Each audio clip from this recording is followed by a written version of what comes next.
100 நாட்கள் ஆட்சி டிவிக்கு ஆட்சி அமைந்து தாவேக்கு ஆட்சி அமைச்சு நம்மளுடைய கருத்து என்ன சார்? அவங்களுடைய செயல்பாடு பார்த்து அதாவது 100 நாள் ஆட்சியில் தமிழக வெற்றி கழகத்தில் எந்த சாதனையும் இல்லை. சரிங்களா?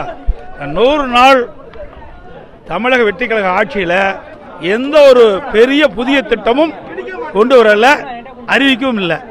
அதோடு 2026 சட்டமன்ற பொதுத் தேர்தலின் போது தமிழக வெற்றி கழகத்தின் சார்பாக பல அறிவிப்புகள் வெளியிட்டாங்க.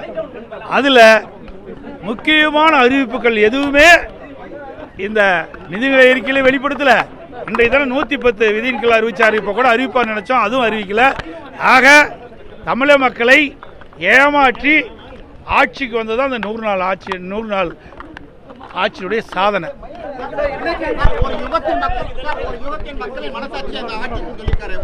கொஞ்சம் விடுங்கப்பா.